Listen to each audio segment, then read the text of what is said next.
You talk to me every single night. About snow, about books, about nothing, and that nothing is the reason I fought to come back. A young nurse was alone with a billionaire in a coma. The moment he opened his eyes, she never expected what he said. The night that changed everything.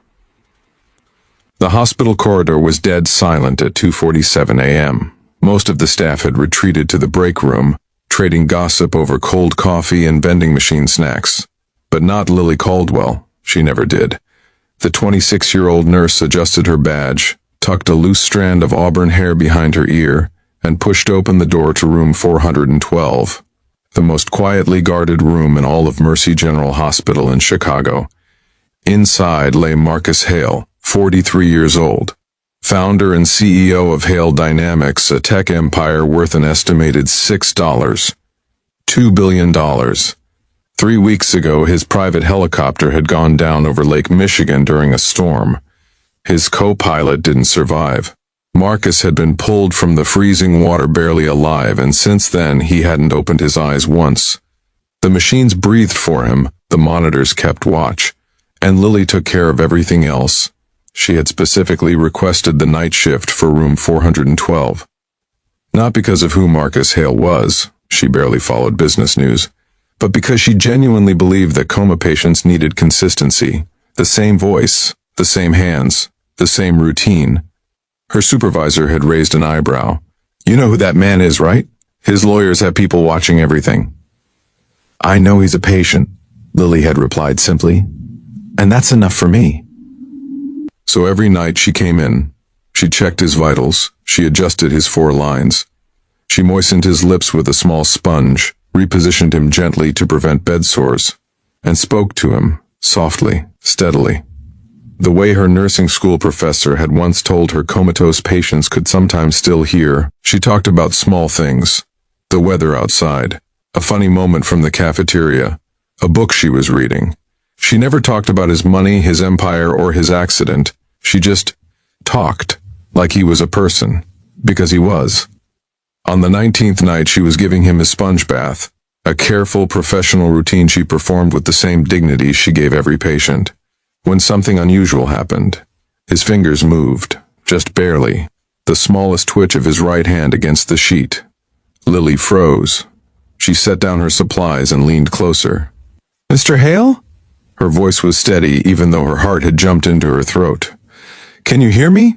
Silence. The monitors continued their rhythmic beeping. She exhaled slowly. Involuntary muscle movement, she told herself. It happens sometimes. She resumed her work, speaking softly as she always did.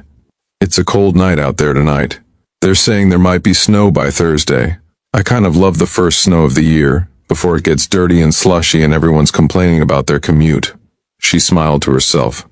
"You probably have a driver, so maybe you don't know what I'm talking about." She was wringing out the warm cloth when she heard it, a sound, low and rough, like someone speaking through gravel. "Window." Lily spun around. Marcus Hale's eyes were open. Not fully, just barely, like someone trying to see through a bright light, but they were open. And they were focused, not on the ceiling, not unfocused and distant the way she'd read in textbooks. They were focused on her. She moved immediately, pressing the call button on the wall panel while keeping her voice calm. "Mr. Hale, my name is Lily. I'm your nurse. You're at Mercy General in Chicago. You've been here for 19 days. You're safe." She watched his eyes track her as she spoke. A strong neurological sign. "Can you squeeze my hand?" She placed her fingers in his palm. After a long pause, the longest 5 seconds of her life, she felt the faintest pressure. She squeezed back. "Good. That's really good." The room erupted into quiet, controlled chaos within minutes. The attending physician arrived, then a neurologist, then 2 residents who looked like they hadn't slept in 48 hours. Lily stepped back and gave them space, standing near the door, watching the scene unfold with something that felt like both relief and awe. Before she slipped out, she glanced back at Marcus Hale. He was looking at her again, not at the doctors crowding around him, not at the nurses adjusting his equipment, at her. The next 3 weeks were a blur of recovery milestones. Marcus Hale regained full consciousness within 48 hours of waking. His speech came back quickly. The doctors credited his otherwise excellent physical condition. Physical therapy began on day 5. By day 12, he was sitting up and reading documents his assistant brought in on a tablet. Lily heard all of this secondhand. She'd been rotated to a different ward. Standard procedure once a high-profile patient stabilized. She didn't ask to be transferred back. That wasn't how she operated. She did her job. She moved on. That was nursing. She had almost completely put room 412 out of her mind when, on a Tuesday afternoon 3 weeks later, her supervisor called her into the office with a strange look on her face. "There's someone here to see you," she said. "He's been waiting for 40 minutes. Lily walked into the small family consultation room and stopped. Marcus Hale was sitting in one of the chairs. He looked nothing like the still pale man she'd cared for all those nights. He was sharply dressed in a dark jacket, clean-shaven, eyes clear and alert. He stood when she entered, which surprised her. "Nurse Caldwell," he said. His voice was still slightly hoarse, probably would be for a while, but it was strong, certain. "Mr. Hale." She blinked. "You look remarkably well." "I feel remarkably well." "Would you sit with me for a moment?" She did, cautiously. He folded his hands on the table and looked at her with an expression she couldn't quite read. "I want to tell you something, and I need you to hear it without deflecting or being professionally modest about it." Lily raised an eyebrow. "That's a very specific request." "I'm a very specific person." The corner of his mouth moved, almost a smile. "I remember more from those 19 days than my doctors think I do. Sounds. Voices." He paused. "One voice in particular. Every night. Talking about snow and books and cafeteria drama." Lily felt warmth rise to her face. "That's standard practice for comatose patients. Familiar sounds can help." "You talk to me like I was a person," he said quietly. "Not a case, not a liability. Not Marcus Hale, the billionaire who was probably going to be the center of a lawsuit." His jaw tightened slightly. "Do you know how rare that is?" She didn't answer. "My entire life," he continued, "people have treated me according to what I'm worth, what I can offer, what I can do for them."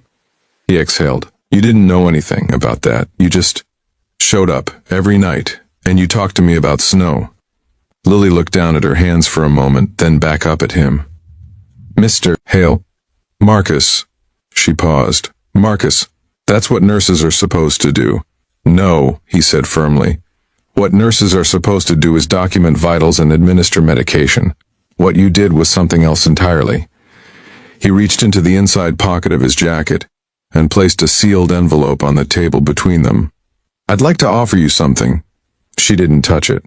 "I can't accept gifts from patients, hospital policy." "It's not a gift." He slid the envelope slightly closer. "It's an offer. I've spent the last week doing research. Your student loans, your younger brother's tuition, the fact that you've been working double shifts for 14 months. He met her eyes.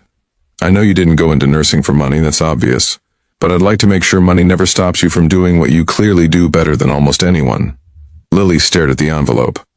"Full scholarship fund established in your name for your BSN to DNP program," he said. "Your brother's remaining tuition covered, and a foundation grant, renewable annually, for whichever underserved hospital ward you choose to work in long term." He paused. "No strings, no obligation to me personally. You'll deal entirely with my foundation's legal team." Very quiet. Lily looked at him for a long moment. "Why?" "Because someone reminded me that the most important thing in any room isn't the money or the power or the machines keeping things running." His voice was quieter now. "It's the person who shows up and treats you like your life matters." He stood. "You showed up for me for 19 nights. The least I can do is make sure the world doesn't grind you down before you've had the chance to show up for the next 19 people who need you." Lily Caldwell accepted the foundation grant 6 weeks later. She used it to fund a night nursing program at Mercy General, focused specifically on long-term coma care, something the hospital had never formally prioritized before. She enrolled in her DNP program the following fall. Marcus Hale sent flowers when the program launched. No card, just flowers. She knew who they were from. 2 years later, a local Chicago magazine ran a small feature on the Hale Foundation's hospital initiatives.